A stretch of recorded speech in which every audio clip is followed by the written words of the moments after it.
Problems in life seem to come in one of two forms.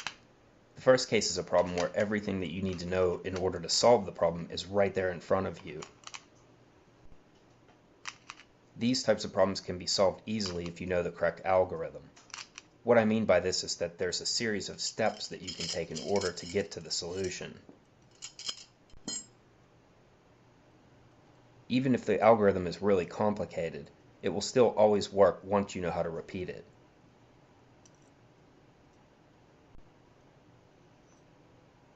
The second type of problem might at first seem more difficult, or even impossible.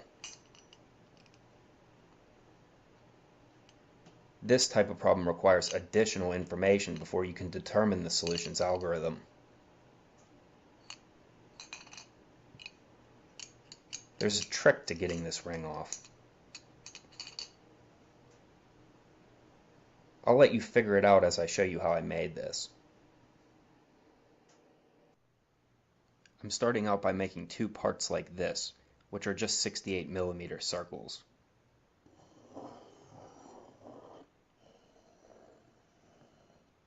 This smaller circle has a diameter of 48mm, and it'll be used to determine where the centers of the posts are. I want to space my 3 posts out evenly around the circle. The easiest way to do this is to just use a compass to divide the circle into 6 even parts.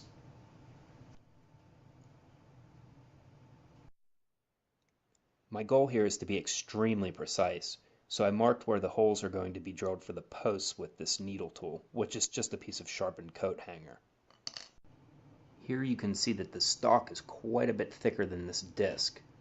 I want the disc to have a final thickness of about 5/8 of an inch, so this needs to be planed down somehow.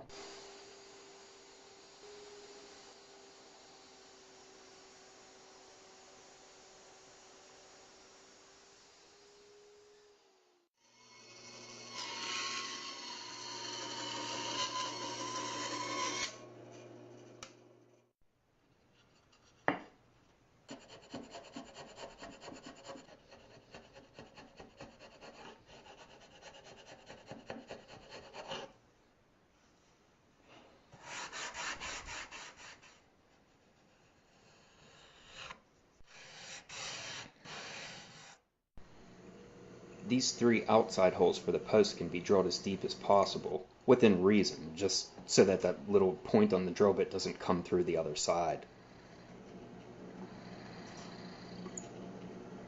The 2 center holes are special, so if you were suspicious of that center post, you guessed right.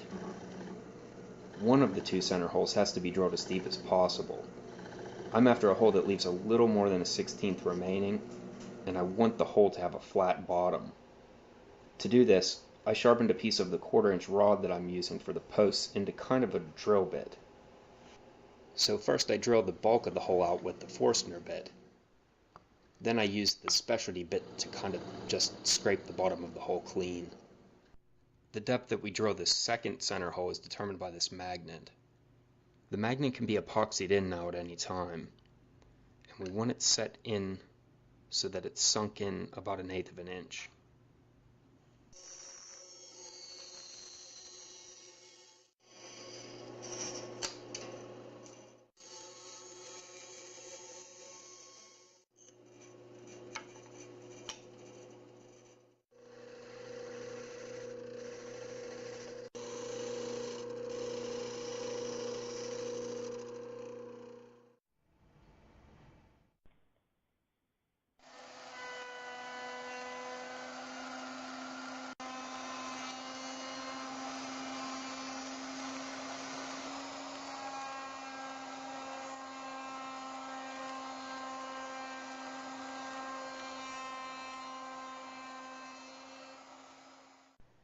In the interest of keeping this reasonably short, I'll skip the details to the finishing process, except to say that I used a spray-on lacquer.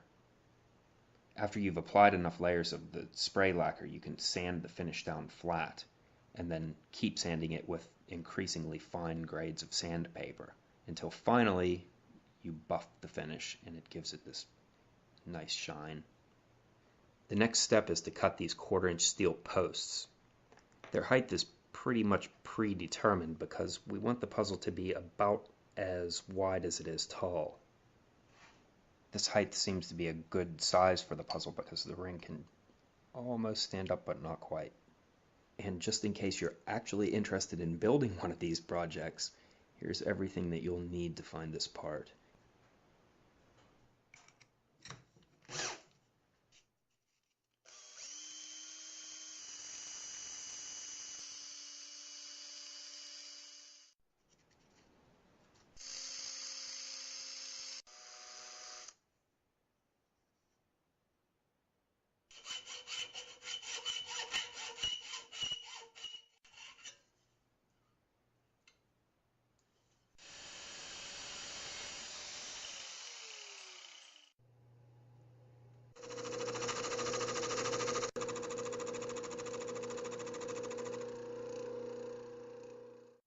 Now it's time to figure out the length of this center post, so I'm dry fitting it all together.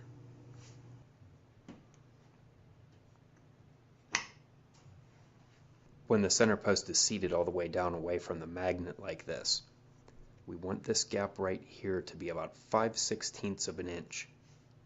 That distance is just wide enough for the ring to slip over the top of the post. Now I'm just about ready to put it all together.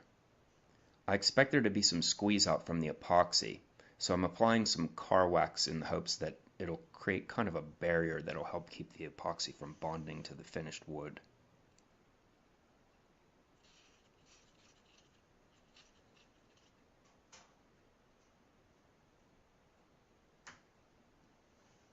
In order to ensure that I get the strongest possible bond, I put a few superficial hacksaw cuts on the tops and bottoms of these posts.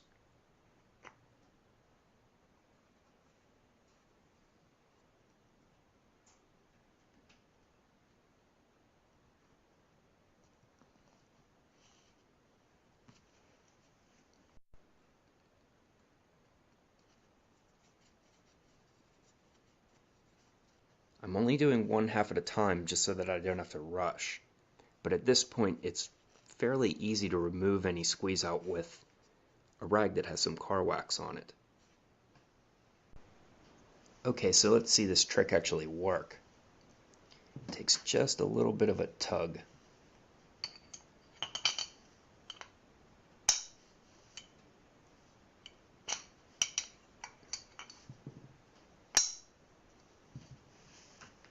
Well, I really appreciate you watching this, and I hope you found it interesting. And let me know in the comments just exactly when it was that you figured out how this worked. Thanks again.